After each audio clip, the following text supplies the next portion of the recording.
ఇక్కడ మనము అబ్రహామును గురించి చూస్తూ ఉన్నాము. దేవుడు అబ్రహామును ఎన్నుకున్నటువంటి విధానం కనుక మనం చూస్తే అత్యద్భుతమైనటువంటి విధముగా ఉంటుందన్నమాట. ఎందుకు అంత అద్భుతమైనటువంటి విధంగా ఉంటుంది అని అంటే, చూడండి, పరిశుద్ధ గ్రంథము సెలవిస్తూ ఉంది, పిలువబడినటువంటి వారు అనేక మంది ఉన్నారు, కానీ ఏర్పరచబడినటువంటి వారు కొందరే ఉన్నారని బైబిల్ యొక్క లేఖనాలు సెలవిస్తూ ఉన్నాయి. వాక్యం సెలవిస్తుంది. పిలుపు అనేటువంటిది అందరికి వస్తుంది. ఆ పిలుపు అనేటువంటిది అందరికీ, అన్ని కుటుంబాలకు వస్తుంది, అందరి వ్యక్తులకు వస్తుంది. కానీ ఆ పిలుపు అనేటువంటిది వారి దగ్గరకు వచ్చేసరికి ఒక్కొక్కరికి ఒక్కొక్క విధమైనటువంటి పిలుపు ఉంటుందన్నమాట. ఉదాహరణకి దేవుడు నేరుగా ఒకరితో మాట్లాడుతూ ఉంటాడు, స్వయంగా మాట్లాడుతూ వారిని పిలుచుకుంటూ ఉంటాడు. మరలా అదేవిధంగా ఇంకొకరితోటి వాక్యం రూపంలో మాట్లాడుతూ ఉంటాడు. ఇంకొకరితోటి మరి దర్శనంతో దేవుడు మాట్లాడుతూ ఉంటాడు. ఇంకొకరితోటి మరి మనుషుల ద్వారాగా దేవుడు మాట్లాడుతూ ఉంటాడు. ఇంకొకరితోటి మరి ప్రకృతి ద్వారాగా దేవుడు మాట్లాడుతూ ఉంటాడు. ఇలాగిన పిలుపులు అనేకమైనటువంటి విధంగా ఉంటుందన్నమాట. పిలువబడినటువంటి వారు అనేక మంది ఉన్నారు, కానీ ఏర్పరచబడినటువంటి వారు మాత్రం కొందరే ఉన్నారు. హల్లెలూయా. అబ్రహాముని దేవుడు పిలుచుకున్నటువంటి విధానం అనేటువంటిది అత్యద్భుతమైనటువంటి విధంగా ఉంటుందన్నమాట. కొంత మనం అబ్రహాము యొక్క స్టోరీని కొంత మనం చూద్దాం. అబ్రహాము యొక్క తండ్రి తెరాహు. ఈ తెరాహుకి 3 కుమారులు ఉన్నారు, ఆరోను, నాహోరు, అబ్రహాము. అబ్రహాము అందరికంటే చిన్నవాడు అనమాట.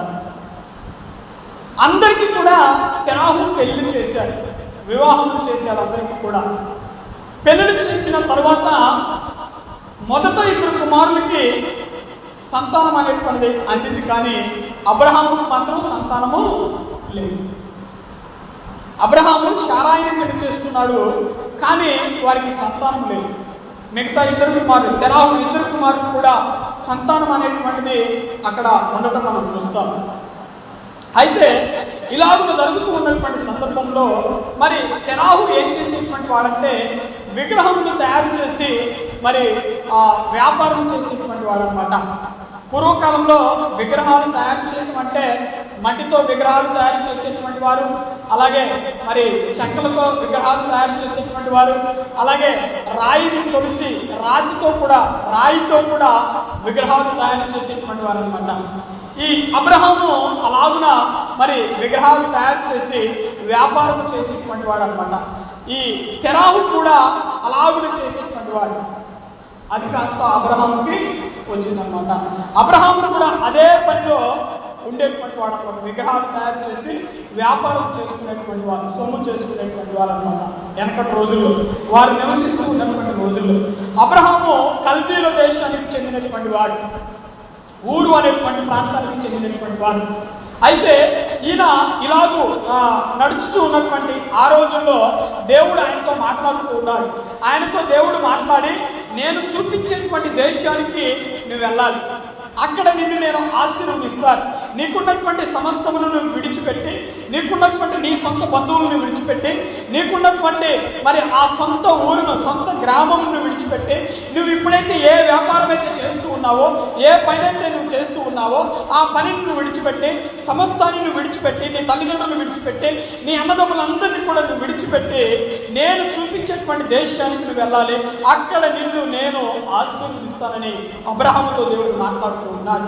అబ్రహాముకు వచ్చినటువంటి పిలుపు అది విపరీతమైనటువంటి విధంగా ఉంటుంది. కొంతమంది మనుషులకి ఒక ఆశ్చర్యాన్ని కూడా కలిగిస్తూ ఉంటుంది.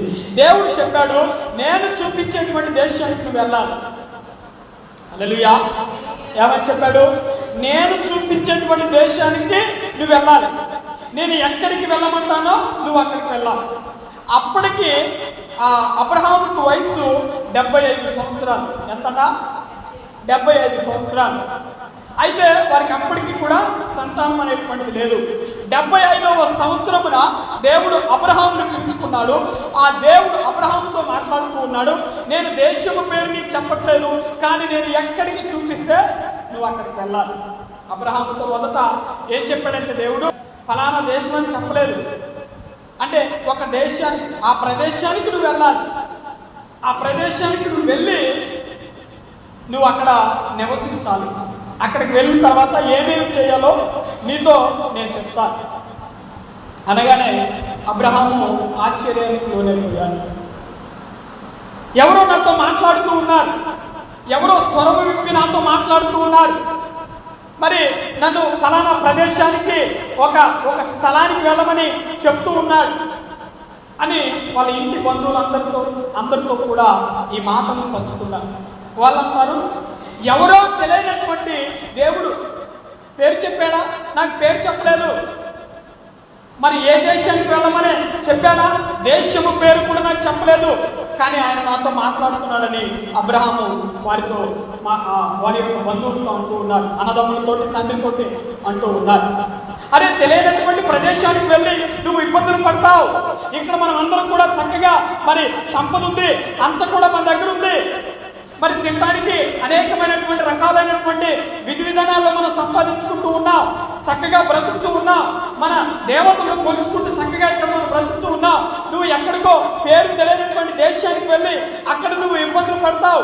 మరి ఏ దేవుడో నీకు పేరు చెప్పలేదు, నీతో మాట్లాడుతున్నాడు అని అంటున్నావు, కానీ అక్కడ వెళ్ళిన తర్వాత నువ్వు ఇబ్బందులు పడతావు అని బంధువులందరూ కూడా అబ్రహాముని మరి తిట్టడం ప్రారంభించారు.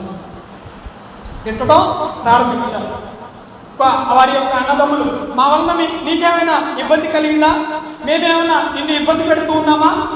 నీకేమైనా మేము భారమై ఉన్నామా అని అబ్రహాముతో అంటూ ఉంటే అబ్రహాం అంటున్నాడు, అదేమీ లేదు, కానీ దేవుడు నన్ను స్వరము విప్పి నాతో మాట్లాడుతూ ఉన్నాడు, నన్ను మరి ఆ స్థలానికి వెళ్ళమంటున్నాడని తన అన్నదమ్ములతో మరి ఈ మాటలన్నీ కూడా తండ్రితో మరి అన్నదమ్ములతో ఈ మాటలన్నీ కూడా పంచుకుంటూ ఉన్నారు. అయితే మనము ఇక్కడ గమనించగలిగితే వీరందరూ కూడా బయలుదేరారు. అబ్రహాముని దేవుడు అక్కడ పిలిచాడు. అబ్రహాముని ఒక్కడే పిలిస్తే మరి వారి కుటుంబం అంతా కూడా బయలుదేరిపోయారు. తెరాహు కూడా వారి వెంట వచ్చారు, వారి తండ్రి తెరాహు కూడా వారి వెంట వచ్చారు. కానీ వీరు కొంతకాలం ఏమంటున్నారంటే ఆ లేఖనాన్ని కూడా మనం చదువుకుందాం. 11వ అధ్యాయము 27వ వచనం నుంచి ఆ మాటలు ఉంటాయి. మరి చదువుతున్నాను, చూడండి. తెరాహు వంశావళి ఇది. తెరాహు అబ్రహామును, నాహోరును, హారానును కనెను. హారాను లోతును కనెను. హారాను తను పుట్టిన దేశమందరి కల్దీల ఊరని పట్టణంలో తన తండ్రి అయిన తెరాహు కంటే ముందుగా మృతి పొందింది. అబ్రహామును నాహోరును వివాహం చేసుకుని అబ్రహాము భార్య పేరు షారాయి, నాహోరు భార్య పేరు మిల్కా. ఆమె మిల్కాను ఇస్సాకును తండ్రి అయిన హారాను కుమార్తెను, ఆ హారాను కుమార్తె. షారాయి ఒండ్రాలై ఉండెను, ఆమెకు సంతానం లేదు. తెరాహు తన కుమారుడు అబ్రహామును, తన కుమారుడి కుమారుడు అనగా హారాను కుమారుడు లోతును, తన కుమారుడు అబ్రాము భార్య అయిన షారాయిని తన కోడల్ని తీసుకుని కానాను వెలుగుకు కల్దీల ఊరని పట్టణంలో ఉండి వారితో కూడా బయలుదేరి హారాను మటుకు వచ్చి అక్కడ నివసించిరి. తెరాహు బ్రతికిన దినములు 205 ఏళ్ళు. తెరాహు హారానులో మృతి పొందింది. అయితే వీరు బయలుదేరారు. దేవుడు పిలిచిన తర్వాత వారికి ఉన్నటువంటి సమస్తాన్ని తీసుకొని బయలుదేరారు. బయలుదేరిన తర్వాత మరి వీరు ఎక్కడ ఆగారు అంటే హారాను అనేటువంటి ప్రదేశంలో ఆగారు. హారాను అనేటువంటి ప్రదేశంలో వీరు కొంతకాలం అక్కడ నివసించారు. అక్కడ నివసించిన తర్వాత అక్కడ హారాను ప్రదేశంలో దగ్గర వారు 10 సంవత్సరాలు అక్కడ ఉన్నట్లుగా మనం మరి లేఖనాల్లో మనం చూస్తాం. ఈ 10 సంవత్సరములు కూడా అక్కడ ఉన్నారు. 10 సంవత్సరములు అయిపోయిన తరువాత తెరాహు అంటే అబ్రహాము యొక్క తండ్రి చనిపోవడం మనం చూస్తాం. ఇక్కడ అబ్రహాము తండ్రి తెరాహు మృతి పొందెను అని ప్రభు యొక్క లేఖనాలు సెలవిస్తూ ఉన్నాయి. ఆయన చనిపోయిన తర్వాత, తెరాహు చనిపోయిన తర్వాత అబ్రహాము యొక్క ప్రయాణం అనేటువంటిది మరలా కొనసాగింది. హల్లెలూయా, హల్లెలూయా. దేవుడు అబ్రహాముతో చెప్పాడు, నేను నిన్ను పిలుచుకుంటున్నాను, నువ్వు మరి నేను చూపించేటువంటి దేశానికి వెళ్ళాలి అని చెప్పిన తర్వాత అబ్రహాము కల్దీల ఆ పట్టణంలో నుండి, ఆ ఊరు అనేటువంటి ఆ గ్రామంలో నుండి బయలుదేరి హారాను వాడికి వచ్చి ఆగుతారు. హారాను వాడికి వచ్చి ఎందుకు ఆగుతారంటే తెరాహు వలన అక్కడ వారు నివసిస్తారు. ప్రయాణం మొదలు పెట్టారు. కానీ ప్రయాణం ఎక్కడ ఆగిందంటే హారానులో ప్రయాణం అనేటువంటిది ఆగిపోయింది. కొంతకాలం అక్కడ వారు నివసించిరి అనేటువంటిది మనం చూస్తూ ఉన్నాం. నివసించారు అంటే వారికి అక్కడే ఉండిపోవాలని అనుకున్నారు. కానీ తెరాహు చనిపోయిన తర్వాత మరలా అబ్రహాము యొక్క ప్రయాణం అనేటువంటిది ముందుకు కొనసాగింది. హల్లెలూయా. అయితే ఇక్కడ మనం గమనించవలసినటువంటి విషయం ఏంటి అంటే దేవుడు అనేక మందిని పిలుచుకుంటున్నారు. అనేక మందిని దేవుడు పిలుచుకుంటున్నారు. కానీ దేవుడి యొక్క పిలుపుని ఎవరు కూడా ఏం చేయట్లేదు, చెవిని పెట్టట్లేదు అన్నారు. పరిశుద్ధ గ్రంథంలో మనం కనుక చూస్తే దేవుడు అనేక మందిని పిలుచుకున్నాడు. అందులో కొంతమంది దేవుడి మాట విన్నారు, కొంతమంది దేవుడికి విరుద్ధంగా వెళ్ళిపోయారు. దేవుడి మాట విన్నటువంటి వారు అద్భుతమైనటువంటి విధముగా ఆశీర్వదించబడి పరిశుద్ధ గ్రంథంలో వారి యొక్క పేర్లు లిఖింపబడటం అనేటువంటిది మనం చూస్తూ ఉన్నాం. మరి దేవుని యొక్క మాట వినటువంటి వారు ఆశీర్వాదాలను కోల్పోయి అనేకమైనటువంటి రకాలుగా నాశనం అయిపోవడం మనం చూస్తూ ఉన్నాం. పిలుపు అనేటువంటిది ప్రతి ఒక్కరికి కూడా చాలా ప్రాముఖ్యమైనటువంటిది. ఇప్పుడు ఉదాహరణకు మీరు చూడండి, మనకి ఒక కంపెనీ నుండి జాబ్స్ ఇస్తామని మనకి కాల్ లెటర్ వచ్చిందనమాట. ఒక ఉత్తరం వచ్చింది అనుకున్నాం ఏదో ఒకటి. ఇలా అనేక మందికి ఉత్తరాలు వచ్చాయి. ఉత్తరాలు వచ్చిన తర్వాత అక్కడ ఏం చేస్తారంటే వీరందరూ ఆ కంపెనీ దగ్గరికి వెళ్తారు. అక్కడ ఉన్నటువంటి కంపెనీ దగ్గరికి వెళ్తారు. ఆ కంపెనీ వాళ్ళు వీళ్ళని ఎలాగో సెలెక్ట్ చేస్తారంటే ఒక ఇంటర్వ్యూనో లేకపోతే ఒక ఎగ్జామ్నో కండక్ట్ చేసి ఆ కంపెనీ వారు వీరికి సెలెక్ట్ చేస్తారు. పిలుపు అనేటువంటిది అందరికి వస్తుంది, అందరికీ పిలుపు వస్తుంది. కానీ దేవుడు ఏర్పాటు చేసుకోవడానికి ప్రతి ఒక్కరికి కూడా ఒక పరీక్ష అనేటువంటిది పెడతాడు. హల్లెలూయా. ఏం పెడతాడు? ఒక పరీక్ష పెడతాడు. సాధారణంగా దేవుడు ఏర్పరచుకోవడం అంటే అది దేవుని యొక్క చిత్తంలో ఏర్పరచుకోవడం అంటే సాధారణమైనటువంటి విషయం కాదు. దేవుని యొక్క ఆయన యొక్క చిత్తంలో మనం నిలదొక్కబడాలి అని అంటే దేవుడు ఒక పరీక్ష మనకు పెడతాడు. అబ్రహాం కూడా పరీక్ష పెట్టాడు. 75వ సంవత్సరమున అబ్రహాముని దేవుడు పిలుచుకున్నాడు. అదవరకు ముందే దేవుడు చాలా మంది పిలుచుకొని ఉండొచ్చు, కానీ ఎవరు కూడా వెళ్ళిపోలేక ఉండొచ్చు. దేవుడు మనకి పరిశుద్ధ గ్రంథం రాపించలేదు. కానీ దేవుడు అబ్రహాము గురించి కేవలం అక్కడ మనకి పరిశుద్ధ గ్రంథంలో రాపించాడు. పిలుపు మన దగ్గరకు వచ్చినప్పుడు ఆ పిలుపును మనం యాక్సెప్ట్ చేసినప్పుడు మనము దేవుడి దగ్గరికి నడుస్తూ ఉన్నప్పుడు ఒక పరీక్షను మనం ఎదుర్కోవాల్సి ఉంటుందన్నమాట. ఒక పరీక్షను మనము ఎదుర్కోవాల్సి ఉంటుంది. పరీక్ష లేనిదే ఎవరు కూడా పాస్ అవడానికి వీల్లేదు. ఇప్పుడు ఉదాహరణకి సంవత్సరం మొత్తం కూడా విద్యార్థులు చదువుకుంటారు. స్టూడెంట్స్ అందరూ కూడా సంవత్సరం మొత్తం కూడా చదువుతారు. కానీ ఆ క్లాస్ ఎండింగ్కి వచ్చేసరికి ఏం పెడతారంటే ఎగ్జామ్ అనేటువంటి పెడతారు. సంవత్సరం మొత్తం కూడా మీరు ఏమి నేర్చుకున్నారు, ఏమేమి తెలుసుకున్నారు, ఏమేమి మరి వారి యొక్క హృదయాల్లో వారి యొక్క మైండ్లో పెట్టుకున్నారు అనేటువంటిది, వీరు వారి యొక్క జ్ఞానం ఎంత, అసలు ఎంతవరకు వీళ్ళు చదువుతారు అనేటువంటి దానికోసం ఏం చేస్తారంటే సంవత్సరం చివరాఖరిలో ఎగ్జామ్ అనేటువంటిది కండక్ట్ చేస్తారు. అయితే ఈ ఎగ్జామ్ అనేటువంటిది వాళ్ళు పాస్ అవుతారు. కొంతమంది పాస్ అవుతారు, కొంతమంది ఫెయిల్ అవుతారు అనేటువంటిది మనం చూస్తాం. అయితే ఇక్కడ పాస్ అయినటువంటి వారు ఏం చేస్తారంటే నెక్స్ట్ ఇయర్ తదుపరి సంవత్సరం మరి ఇంకొక క్లాస్కి వెళ్ళడానికి అర్హత అనేటువంటి దానిని పొందుకుంటారు. దేవుడు మనకి పిలుపునిచ్చినప్పుడు ఆ పిలుపుని మనం యాక్సెప్ట్ చేసినప్పుడు మనకి కూడా దేవుడు కొన్ని సందర్భాలలో పరీక్షలు మనకి పెడుతూ ఉంటాడు. ఆ పరీక్షను మనం ఏం చేయాలి? నెగ్గాలి. అబ్రహాం కూడా ఇక్కడ ఒక పరీక్షను పెట్టాడు. 75వ సంవత్సరమున దేవుడు అబ్రహాముని పిలుచుకుంటే అబ్రహాంకి 100 సంవత్సరాలు వయసు వచ్చేప్పటికి కూడా సంతానం అనేటువంటి దేవుడు ఇవ్వలేదు. కానీ అబ్రహాం ఎక్కడా కూడా 25 సంవత్సరాలలో ఎక్కడా కూడా దేవుడిని దూషించినట్లుగా మనకి పరిశుద్ధ గ్రంథంలో లేదు. అంటే 75 సంవత్సరాలు కూడా ఆ 25 సంవత్సరాలు కూడా దేవునితో ఆయన నడిచారు. హల్లెలూయా. ఎంత అద్భుతమైనటువంటి విశ్వాసం చూడండి ఒకసారి. పరీక్ష పెడుతూ ఉన్నారు, ప్రతి సంవత్సరం కూడా పరీక్ష పెడుతూ ఉన్నాడు అబ్రహాంకి. అలా 25 సంవత్సరాలు పరీక్ష పెట్టాడు. 25 సంవత్సరాలు కూడా అబ్రహాము నెగ్గటం ఆ పరీక్షను నెగ్గటం అనేటువంటి మనం చూస్తాం. అబ్రహాముకి 100వ సంవత్సరమున మరి సంతానం కలగటం అనేటువంటిది మనం చూస్తాం. చూడండి, మరి ఇప్పుడంటే సాధారణంగా సంతానం లేకపోతే ఏం కాదులే, పర్వాలేదులే అని ఇప్పుడంటే ఏం చేస్తున్నారంటే సింపుల్గా తీసుకుంటున్నారు. ఇదివరకు రోజుల్లో, వెనకటి రోజుల్లో సంతానం లేకపోతే కనుక ఏం చేసేటువంటి వారంటే ఏదో ఒకటి చేసేటువంటి వారు. సంతానం లేకపోతే రెండవ పెళ్లి చేసుకోవడం, లేకపోతే ఇంకా వాళ్ళకి సంతానం కలగకపోతే మరొక పెళ్లి చేసుకోవడం, లేకపోతే ఇంకా అనేకమైనటువంటి రకాలుగా వెనకటి కాలంలో చేసేటువంటి వారు అనమాట. అంటే సంతానం లేనటువంటి వారిని వెనకటి కాలంలో ఒక నీచమైనటువంటి చూసేటువంటి వారు.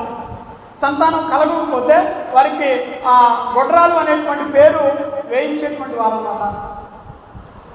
అలాగున వెనకటి కాలంలో మనం చూస్తాం. ఇప్పుడంటే అది సర్వసాధారణం అయిపోయింది. ఎవరు కూడా అంత సింపుల్గా తీసుకుంటూ ఉన్నారు. వెనకటి కాలంలో అలాగున ఉండేటువంటి కాలం అన్నమాట. సంతానం లేకపోతే అనేకమైనటువంటి ఇబ్బందులు చవి చూసేటువంటి వారు. ఇలాగున అబ్రహాం కూడా అనేకమైనటువంటి సందర్భాలలో అతను శోధన అనుభవించాడు. సంతానం లేదే, అన్నీ ఉన్నాయి కానీ సంతానం లేదు, గర్భఫలం అనేటువంటిది లేదు, ఆస్తి మొత్తం ఇచ్చావు, మరి గొర్రె మందల మేకలు అన్నీ కూడా ఇచ్చావు, దేనికి లోటు లేకుండా నన్ను నడిపిస్తూ ఉన్నావు, కానీ సంతానం లేదు ప్రభువా అని అబ్రహాం ఎన్నోసార్లు దేవుడికి మరి మొరపెట్టుకున్నాడు. అయినా కూడా 25 సంవత్సరాలు దేవుడు అబ్రహామును పరీక్షించాడు. 25 సంవత్సరాలు అబ్రహామును పరీక్షించారు. 25 సంవత్సరాలు ఆయన సంతానం కోసం వెయిటింగ్ చేశారు. తర్వాత 25 సంవత్సరాల తర్వాత అబ్రహాంకి 100వ ఏట ఎవరు పుట్టారు? ఇస్సాకు అనేటువంటి ఆయన పుట్టాడు, ఆ వ్యక్తి పుట్టాడు. ఇక్కడ మనము అనేకమైనటువంటి పరీక్షలు మన దగ్గరికి వస్తాయి. మనం వాటిని యాక్సెప్ట్ చేయాలి. దేవుడు మనల్ని వీడు ఉంటాడా ఉండడా, నిలదొక్కుంటాడా నిలదొక్కుడా, ఈ సంఘంలో వీడు ఉంటాడా ఉండడా, ఏం చేస్తాడు, వీడి కష్టాలు పెడితే మరి నా నామాన్ని మరి దూషిస్తాడా మహిమపరుస్తాడా, వీడికి ఇబ్బందులకు గురి చేస్తే వీడు మరి ఉంటాడా పారిపోతాడా, నా గురించి మరి మంచి చెప్తాడా నా గురించి చెడు చెప్తాడా అని కొన్నిసార్లు దేవుడు ఏం చేస్తాడంటే మనకి శ్రమల్ని అనుమతిస్తూ ఉంటాడు. మన జీవితంలో ఎన్ని శ్రమలు వచ్చినా, ఎన్ని ఇరుకులు వచ్చినా, ఎన్ని ఇబ్బందులు వచ్చినా, ఎన్ని శోధనలు మన జీవితంలో వచ్చినా మనం ప్రతి క్షణము కూడా ఏం చేయాలంటే దేవుణ్ణి మహిమపరిచేటువంటి విధముగా మనం ఉండాలి. ఇది పరీక్ష. ఈ పరీక్ష తర్వాత నాకు బహు జీవితం నా ముందు ఉంది, ఆశీర్వాదకరమైనటువంటి జీవితం నా ముందు ఉంది అని మనము నిరీక్షించి ఆ పరీక్షలో మనం నెగ్గటానికి ఏం చేయాలి? కష్టపడాలి. ఆ పరీక్షలో మనం నెగ్గటానికి ఏం చేయాలి? కష్టపడాలి. ప్రతి ఒక్క క్రైస్తవుని యొక్క జీవితంలో, దేవుణ్ణి వెంబడిస్తున్నటువంటి ప్రతి క్రైస్తవుని జీవితంలో శ్రమలు అనేటువంటి వస్తాయి, శోధనలు అనేటువంటి వస్తాయి. కొన్నిసార్లు దేవుడు ఇబ్బందులు గురి చేస్తూ ఉంటాడు. వీడు ఉంటాడా, ఊడిపోతాడా, నన్ను మహిమపరుస్తాడా, కించపరుస్తాడా, నలుగురు ముందు నన్ను ఒప్పుకుంటాడా, నలుగురు ముందు నన్ను దూషిస్తాడా అని దేవుడు శోధనలకు గురి చేస్తూ ఉంటాడు. అందరి చేత ఇబ్బందులు గురి చేస్తూ ఉంటారు. మనం ప్రేమించేటువంటి వాళ్ళు, మన తల్లిదండ్రులు కానీ లేకపోతే మన బంధుమిత్రులు కానీ అందరూ కూడా మన దగ్గరకు వచ్చి ఏం చేస్తారంటే దూషిస్తూ ఉంటారు, మనల్ని అవమానపరుస్తూ ఉంటారు. భార్య ద్వారాగా నిందలు వస్తాయి, భర్త ద్వారాగా శ్రమలు వస్తాయి, బంధువుల ద్వారాగా అనేకమైనటువంటి ఒడిదుడుకులు వస్తాయి. వీడు తట్టుకుంటాడా? తట్టుకోలేడు. అనేకమైన చుట్టూ ఏ దారి కూడా లేకుండా దేవుడు చేస్తాడు. కొన్ని సందర్భాల్లో ఏ దారి కూడా కనిపించదు, మన కనుచూపు మేర కూడా ఏ దారి కూడా కనిపించదు. వీడు తట్టుకుంటాడా, నిలబడతాడా, ఊడిపోతాడా, ఉంటాడా అనేటువంటి దేవుడు మనల్ని పరీక్షిస్తూ ఉంటాడు. కానీ ఇవేవి కూడా కొంతమంది తెలుసుకోకుండా దేవుడి మీద నిందలు వేస్తూ ఉంటారు. నేను ప్రార్థన పోతున్నాను కదా, నేను అది చేస్తున్నాను కదా, నేను ఇది చేస్తున్నాను కదా, నాకు ఏమీ కలగట్లేదు, నాకు ఏమీ లేదు అని దేవుడి మీద నిందలేస్తూ ఉంటాడు. నీ దగ్గరకు వచ్చినటువంటి శ్రమను నువ్వు అధిగమిస్తే, నీ దగ్గరకు వచ్చినటువంటి ఆ నిందలు అవమానాలని నువ్వు ఓర్చుకొని వాటిని నువ్వు అధిపిస్తే అద్భుతమైనటువంటి జీవితాన్ని దేవుడు మనకి ఇవ్వబోతున్నాడు అని మనం నిరీక్షణతో కలిగి ఉంటే కనుక దేవుడు ఉన్నతమైనటువంటి స్థితిలో మనల్ని ఉంచబోతూ ఉన్నారు. విశ్వాసం అనేటువంటిది మనం చేతి పట్టుకొని దేవుడి మీద నమ్మకాన్ని మనం కలిగి ఉండి అద్భుతమైనటువంటి విధముగా వాక్యాన్ని మన హృదయంలో భద్రపరుచుకొని ఇదిగో దేవుడు ఉన్నాడు, దేవుడు శ్రమలు పెట్టినా కూడా అద్భుతమైనటువంటి జీవితాన్ని మనకు అనుగ్రహిస్తాడు, అబ్రహాముకి ఇచ్చినటువంటి జీవితాన్ని కూడా మనకిస్తాడు, అబ్రహామును ఆశీర్వదించినట్టుగా మనల్ని ఆశీర్వదిస్తాడు, అబ్రహామును ఏ విధంగా అయితే విశ్వాసులకు తండ్రిని చేశాడో మనల్ని కూడా అదే విధంగా ఆశీర్వదిస్తాడని నిరీక్షణ కలిగి ఉండి మనం ముందుకి వెళ్ళాలి. అనుదినం కూడా మన జీవితంలో ఏముండాలంటే వాక్యం అనేటువంటిది ఉండాలి. వాక్యము అనుదినం కూడా మన జీవితంలో ఉంటే ఎక్కడా కూడా మనం కృంగిపోయేటువంటి అవకాశము మనకు ఉండదు. హల్లెలూయా. కనుక ఆ విధంగా మనం ఉండాలి. పరీక్షలు వస్తాయి, ఇబ్బందులు వస్తాయి, ఇరుకులు వస్తాయి, అనేకమైనటువంటి శ్రమలు వస్తాయి. వాటన్నిటిని కూడా తట్టుకునేటువంటి గుండెగా మన గుండె ఏం చేయాలి? రాటుదేరేటువంటి విధముగా మనం ఆ విధంగా ముందుకు కొనసాగాలన్నమాట. ఆ విధంగా మన గుండెను తయారు చేయాలి. ఆ విధంగా గుండెను తయారు చేయాలి. కొన్నిసార్లు దేవుడు ఏం చేస్తాడంటే వీడికి శ్రమలు ఇస్తే వీడు నా దగ్గరికి వస్తాడా లేకపోతే ఎక్కడికైనా వెళ్తాడా? ఉదాహరణకి మరి భర్త ద్వారా కొన్ని శ్రమలు వస్తున్నాయనుకోండి, అయితే మరి ప్రభువా నా భర్తను మార్చు, లేకపోతే మరి నా అత్తమామను మార్చు, లేకపోతే నా తల్లిదండ్రులు మార్చు అని ప్రార్థన చేస్తాడా? లేకపోతే భర్త మాట విని ఏడైనా వెళ్ళిపోతాడు? అర్థమవుతుందా మీకు? ఇటువంటి భయంకరమైనటువంటి శోధనలు వస్తాయి, భయంకరమైనటువంటి ఇబ్బందులు వస్తాయి. కొన్నిసార్లు అనేకమైనటువంటి రకాలుగా అప్పుల పాలు కావాల్సి వస్తుంది. ఎవడు కూడా మనకి సహాయం చేయడానికి ఎవడు కూడా రాడు. కొన్నిసార్లు ఏది కూడా మన దరిదాపుల్లో కూడా రాకుండా దేవుడు కొన్నిసార్లు ఆఫ్ చేస్తాడు. ఎందుకంటే నువ్వు ఉంటావా ఊడిపోతావా? హల్లెలూయా, హల్లెలూయా. నమ్మకముగా దేవుడిలో కనుక మనం ఉంటే దేవుడు అనేకమైనటువంటి ఆశీర్వాదాలు మనకు దయచేస్తాడు. ఒక లేఖనాన్ని చదువుకొని తదుపరి మనం ముందుకు వెళ్దాం.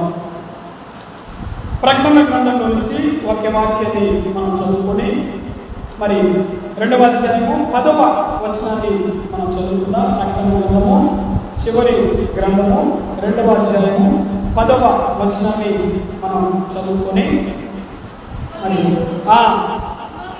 ఇదిగో మీరు శోధింపబడినట్లు అపవాది మీలో కొందరిని చెరలో వేయింపబోచు ఉన్నాడు.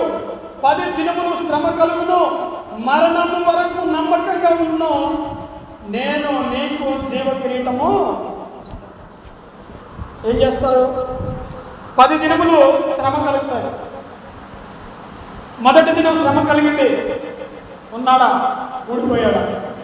2వ దినమున శ్రమ కలిగింది, ఎంత పడిపోయి నేర్చుకుంటున్నాడు. 3వ దినమున శ్రమ కలిగింది, ఏ విధంగా నాపై విశ్వాసాన్ని కలిగి ఉన్నాడు. 4వ దినమున శ్రమ కలిగింది, నా గురించి మహిమపరుస్తున్నాడా లేదు. 5వ దినమున శ్రమ కలిగింది, వీడు ప్రార్థన చేస్తున్నాడా, ఏం చేస్తున్నాడు. 6వ దినమున శ్రమ కలిగింది, 7, 8, 9, 10 దినములు శ్రమ కలుగుతాయి. నువ్వేం చేయాలంటే నమ్మకంగా ఉండాలి. హల్లెలూయా. అబ్రహాము వల్ల ఏం చేయాలంటే నమ్మకంగా ఉండాలి. 25 సంవత్సరాలు ఒక వ్యక్తిని పరీక్షించడం అనేటువంటిది పరిశుద్ధ గ్రంథంలో ఎక్కడా కూడా లేదు. కానీ 25 సంవత్సరాలు అబ్రహాముని దేవుడు పరీక్షించాడు. ఆయన కూడా 25 సంవత్సరాలు చెక్కు చెదరనటువంటి విశ్వాసంతో అబ్రహామును వచ్చాడు. ఉన్నతమైనటువంటి స్థితిలో అబ్రహాముని దేవుడు ఆశీర్వదించాడు. 25 సంవత్సరాలు సుదీర్ఘమైనటువంటి కాలంలో ఎవరిని దేవుడు పరీక్షించలేదు, కానీ అబ్రహామును పరీక్షించాడు. ఆయన కూడా అబ్రహాము 25 సంవత్సరాలు మొదట పిలువబడినప్పుడు అబ్రహాము ఒక విశ్వాసం ఎలాగైతే ఉన్నదో చివరి వరకు కూడా అలాగనే విశ్వాసాన్ని అబ్రహాము కనపరిచాడు. ఇంకొక పరీక్ష కూడా అబ్రహాముకి దేవుడు పెట్టాడు. ఏంటి అని అంటే ఇంకొక పరీక్ష కూడా మనం చదువుకొని మరి ముగించుకుందాం. ఆదికాండము 22వ అధ్యాయంలో మరి ఆ యొక్క పరీక్ష అనేటువంటిది మనం చూస్తూ ఉన్నాం. ఆ సంగతులు జరిగిన తర్వాత దేవుడు అబ్రహామును ఏం చేశాడట, అక్కడ క్లియర్గా రాశాడు. ఏం చేశాడట, పరిశోధించను. ఆ సంగతులన్నీ కూడా జరిగిన తర్వాత, అంటే దేవుడు అబ్రహాముకు 100వ సంవత్సరం వచ్చిన తర్వాత కుమారుని అనుగ్రహించాడు. ఏం చేశాడు, కుమారుని అనుగ్రహించాడు. అంత కూడా బాగుంది. మరి అబ్రహాముకి అంత కూడా బాగుంది. ఆస్తి వచ్చింది, అంతస్తు వచ్చింది, సమాజంలో గౌరవం వచ్చింది. అలాగే కుమారుడు జన్మించాడు, అందరినీ కూడా మరి ఆహ్వానిస్తూ ఉన్నాడు, సంతోషంగా ఉన్నాడు, వారసుడు పుట్టాడు. ఇదిగో మరి అంత కూడా బాగుంది. ఆ సంగతులు జరిగిన తర్వాత, అవన్నీ అయిపోయిన తర్వాత దేవుడు మరలా అబ్రహాముని ఏం చేశాడట, పరిశోధించను. మరలా అబ్రహాముకి దేవుడు ఎగ్జామ్ పెట్టాడు. హల్లెలూయా. రైట్. ఆ కిందకి చదువుదాం. ఎట్లనగా ఆ పరిశోధన, ఎగ్జామ్ ఎట్లనగా, ఆయన అబ్రహామా అని పిలువగా అతడు చిత్తము ప్రభువా అని. అయితే అబ్రహాముకు దేవుడు మరలా ఒకసారి ఇక్కడ మాట్లాడుతూ, అనేకమైనటువంటి సందర్భాల్లో అబ్రహాముతో దేవుడు మాట్లాడాడు.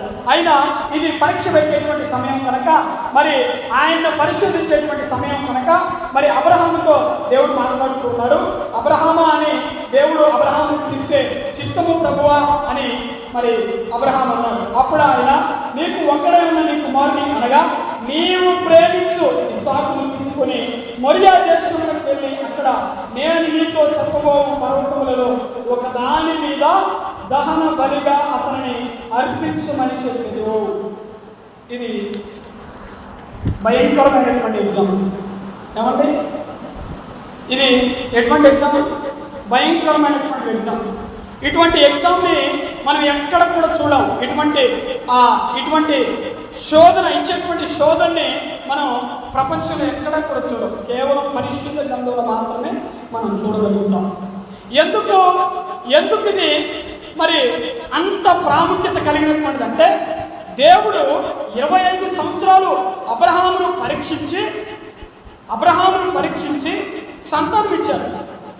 సంతానం ఇచ్చిన తరువాత మరలా ఆ సంతానాన్ని దేవుడు అడుగుతూ ఉన్నాడు. ఏమని అడుగుతున్నాడంటే, నీకు ఒక్కడే ఉన్న నీ కుమారుణ్ణి నీవు ప్రేమించు నీ ఇస్సాకుని నీవు ఏం చేయాలంటే మొరియా పర్వతమునకు తీసుకొని వెళ్ళి అక్కడ దహన బలిగా నాకు నీవు అర్పించాలి అని దేవుడు అబ్రహాముతో చెప్తూ ఉన్నాడు. నిజంగా దీన్ని ఏమంటారంటే, కొంతమంది తెలియనటువంటి వ్యక్తులు ఏమంటారంటే, దేవుడు పరిశుద్ధ గ్రంథంలో నరబలిని అడుగుతూ ఉన్నాడు, దేవుడు నరబలిని అడగటమేంటి అని కొంతమంది తెలియనటువంటి వ్యక్తులు మాట్లాడుతూ ఉంటారు. దీనికి ఉన్నటువంటి అసలైనటువంటి తాత్పర్యాన్ని ఎవరు కూడా అర్థం చేసుకోవడానికి ప్రయత్నించారు. ఇది అబ్రహాముకి పరీక్ష పెడుతూ ఉన్నాడు. అబ్రహాముకి ఏం చేస్తున్నాడు? పరీక్ష పెడుతూ ఉన్నాడు. చూడండి, మనము కొన్ని సందర్భాల్లో ప్రార్థనకు నడుస్తూ ఉన్నటువంటి సమయంలో, బహుగా మనం ప్రార్థన చేస్తూ ఉన్నటువంటి సమయాలలో దేవుడు మరి కొన్ని శ్రమల్ని మన జీవితంలోకి అనుమతిస్తూ ఉంటాడు. బాగా ప్రార్థన చేసేటువంటి సమయంలో కొన్ని శ్రమలు మనకు వస్తాయి. మీరు చూడండి, కొండ ఎక్కుతున్నాం అనుకోండి, కొండ ఎక్కుతున్నా ఒక 200 అడుగులు కొండ ఉందనుకోండి, ఆ కొండని మనం ఎక్కుతూ ఉంటే ఆ కొండని ఎక్కిన తర్వాత కొంత దూరం ఎక్కిన తర్వాత మనం వెనక్కి చూస్తే ఎలాగనిపిస్తుంది? లోతుగా ఉంటుంది, భయం వేస్తుంది అన్నమాట. విశ్వాసములో, ప్రార్థనలో మనం ఎంతగా కొండ ఎక్కుతామో అంత ప్రమాదం అనేటువంటి ఉంటుంది. హల్లెలూయా. కొండ ఎక్కుతున్నాం, కానీ జారి పడితే మాత్రం ఎక్కడ పడతాం? లోయలో పడిపోతాం.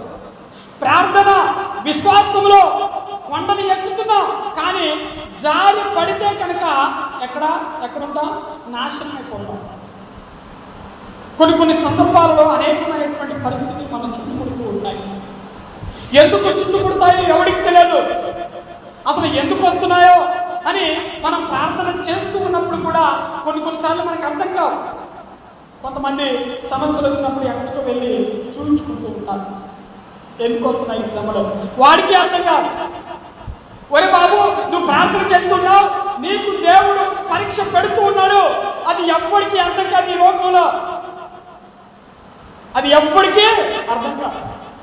నువ్వు ప్రార్థన చేయి, దేవుడిని అడుగు, తట్టుకో, శ్రమను తట్టుకో, ఇబ్బందులు తట్టుకో, ఇరుకులు తట్టుకో, అన్నింటిని నువ్వు ఓర్చుకో. దేవుడు ఒక నూతనమైనటువంటి జీవితాన్ని నీకు ఇవ్వబోతున్నాడు అనేటువంటిది ఎవరు కూడా గమనించరు, ఎవరు కూడా చేయరు. ఉదాహరణకి పిల్లగానికి జరగలిగింది అనుకోండి, పిల్లలకి జరగలిగింది అనుకోండి, లేకపోతే పిల్లలకి ఎటువంటి శోధనలు వచ్చాయనుకోండి, దేవుడు ఎందుకని ఎప్పుడు మమ్మల్ని శోధిస్తూ ఉంటాడు, దేవుడు ఎప్పుడు మమ్మల్ని శ్రమపాలు చేస్తూ ఉంటాడు. మేము ప్రార్థనకి వెళ్తూనే ఉన్నాం కదా, మంచిగా ఉంటున్నాం కదా, ఎందుకు మమ్మల్ని ఈ విధంగా దేవుడు చేస్తున్నాడని కొంతమంది దేవుడిని నిందిస్తూ ఉంటారు, అవమానం పాలు చేస్తూ ఉంటారు. అసలు రహస్యం ఏంటో తెలుసుకోవడానికి ప్రయత్నించరు. అసలు దేవుని యొక్క చిత్తం ఏంటో నీకు వచ్చిందంటే, దేవుని యొక్క చిత్తం ఏంటి నీ పట్ల, నీకు ఒక సమస్య వచ్చిందంటే దాని నుండి నువ్వు ఏదో నేర్చుకోవాలని దేవుడు ఆశపడుతూ ఉన్నాడు అని మనం గమనించాం. అబ్రహాముని దేవుడి రేఖ చెప్పిన తర్వాత అబ్రహాము కొంత ఏం చేస్తాడంటే కొంత నిరుత్సాహపడతాడు. ఇదంతా దేవుడు చెప్తాడు, నీవు ప్రేమించేటువంటి నీ కుమారుని నువ్వు నాకు అప్పగించాలి. అబ్రహాం అనగానే అబ్రహాముకి ఏం చేయాలి అర్థం కాదు. ఈ విషయాన్ని శారతో చెప్పడు, తన భార్య అయినటువంటి శారతో చెప్పడు. ఈ విషయాన్ని ఎవరితో కూడా చెప్పడు. బలి ఇవ్వబోతూ ఉన్నటువంటి, మరి బలిగా ఉన్నటువంటి ఇస్సాకుతో కూడా ఈ విషయం చెప్పడు. తన పనివారితో కూడా ఈ విషయాన్ని చెప్పడు. తన జంతువులు కూడా చూడకుండా ఏం చేస్తాడంటే కళ్ళకు గంతలు కడతాడు, గాడికి కళ్ళకి గంతలు కడతాడు అనమాట. అదంతా కూడా కింద ఉంటుంది, ఇంటికెళ్ళిన తర్వాత చదువుకోండి. కళ్ళకు గంతలు కట్టి పనివారితో చెప్పట్లేదు, మొరియా పర్వతానికి మనం వెళ్ళాలి, కొడుకుతో అనుకున్నాడు, మొరియా పర్వతానికి మనం వెళ్ళాలి, అక్కడ దేవుడికి ఒక గొర్రె పిల్లను దహన బలిగా మనం అర్పించాలి అని ఇస్సాకుతో చెప్తూ ఉన్నారు. ఇస్సాకు అడుగుతూ ఉన్నాడు, మన దగ్గర కట్లు ఉన్నాయి, మన దగ్గర నిప్పు ఉంది, మన దగ్గర అన్నీ ఉన్నాయి, కానీ దహన బలిగా ఇవ్వటానికి గొర్రె పిల్ల ఏది నానా అని తండ్రిని అడుగుతున్నాడు ఇస్సాకు. దేవుడే చూసుకుంటాడు అని అబ్రహాం ఇస్సాకుతో చెప్తూ ఉన్నారు. చూడండి, 25 సంవత్సరాలు నిరీక్షించి 25 సంవత్సరాలు వెయిటింగ్ చేసి ఒక కుమారుడు పుడితే ఆ కుమారుడిని దేవుడు దహన బలిగా అడిగితే, బలిగా అర్పించమని అడిగితే ఎంత కోపం వచ్చి ఉండాలి దేవుడి మీద. అబ్రహాం అనుకుని ఉండాలి, చచ్చా ఇదేం దేవుడు అండి, నాకు అర్థం కాదు, 25 సంవత్సరాలు వెయిటింగ్ చేశాను, 25 సంవత్సరాలు నిరీక్షించాను, చిచ్చి మళ్ళీ దహన బలిగా అడుగుతున్నాడు, బలిగా అర్పించమని అడుగుతున్నాడు, ఈయనేం దేవుడు అండి అని అబ్రహాము అనుకోలేదు. ఎప్పుడితేనా జీవితం, ఎప్పుడితేనేగా నిన్ను నమ్ముకుంటే నువ్వు ఇదే చేస్తావా, ఇది అయిపోయిన తర్వాత ఇంకేముంటుందో, ఇది అయిపోయిన తర్వాత ఇంకెన్ని వస్తాయో అని దేవుడిని నిందించలేదు అబ్రహాము. ఎవరికి చెప్పలేదు. దేవుడు నా కొడుకుని బలిగా అర్పించమని అంటూ ఉన్నాడని ఏ వ్యక్తితో కూడా ఆయన పంచుకోలేదు, తన మనసులోనే ఉంచుకున్నాడు. ఆ మాటని ఏం చేశాడట, తన మనసులోనే ఉంచుకున్నాడు.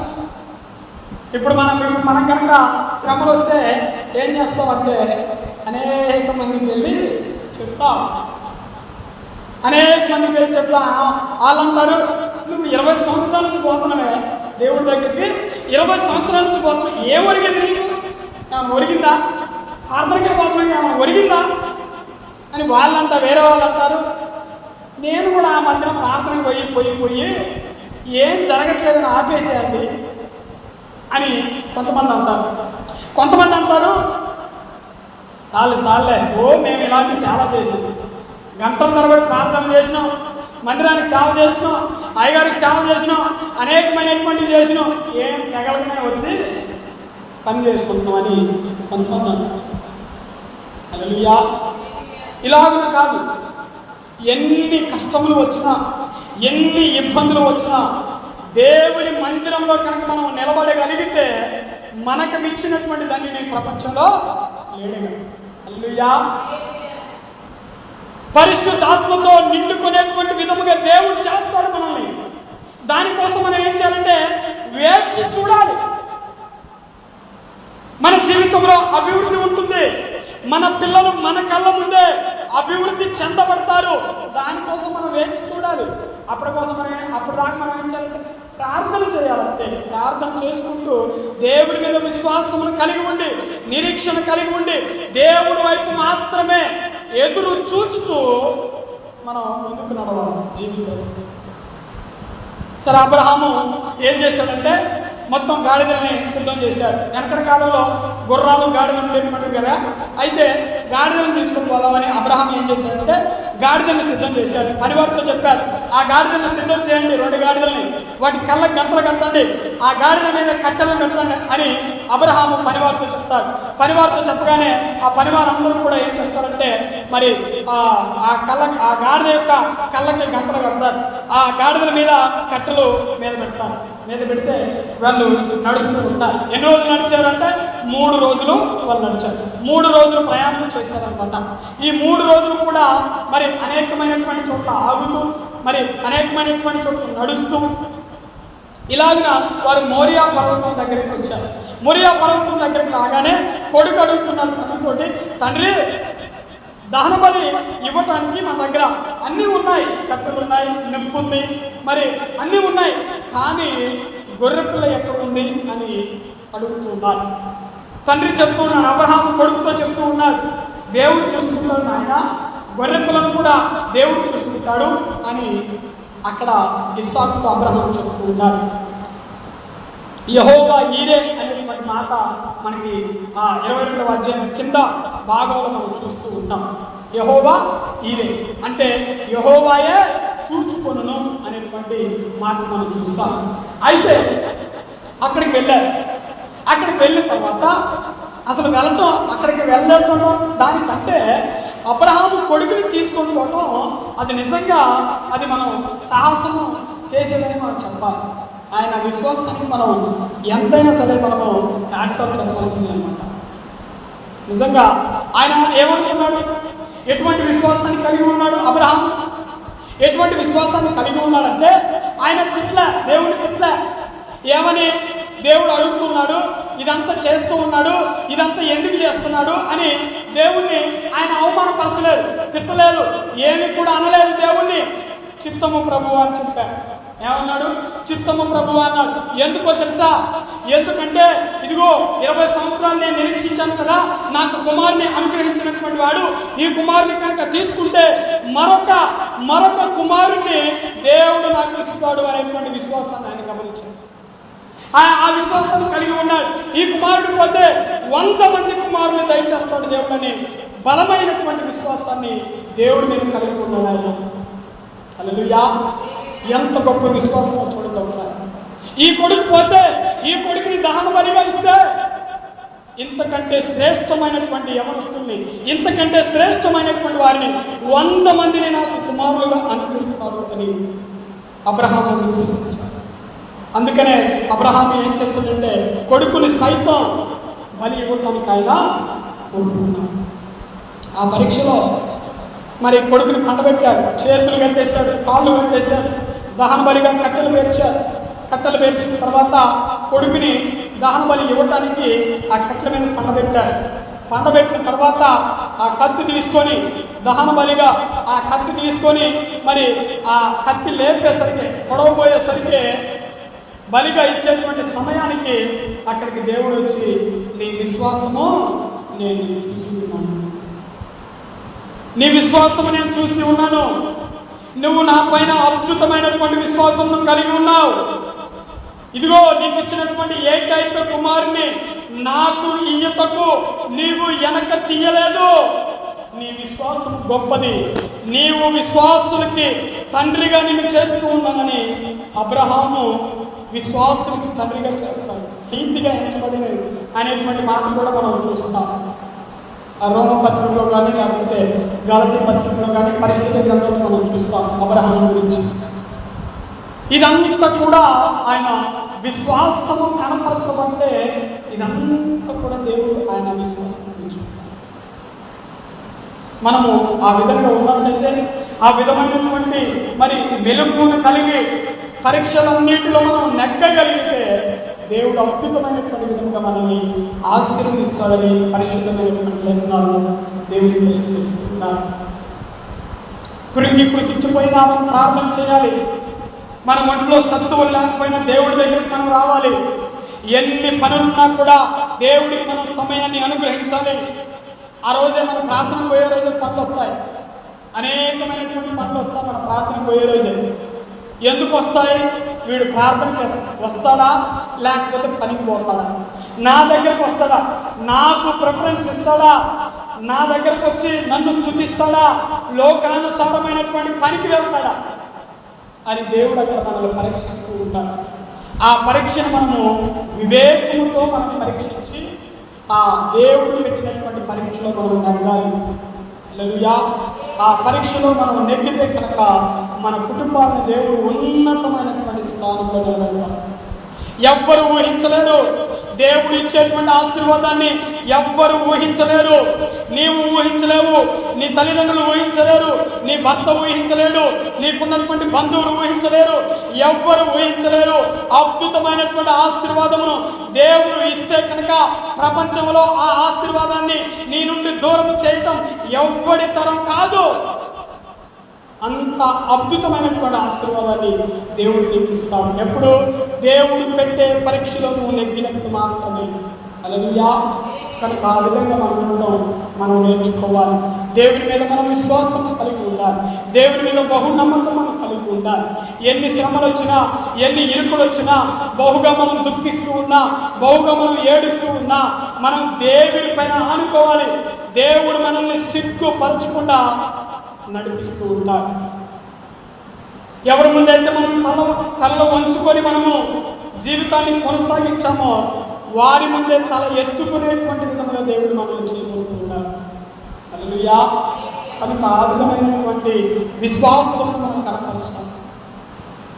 దేవుడే ఆశ్చర్యపోయేటువంటి విశ్వాసము మనలో ఉండాలి.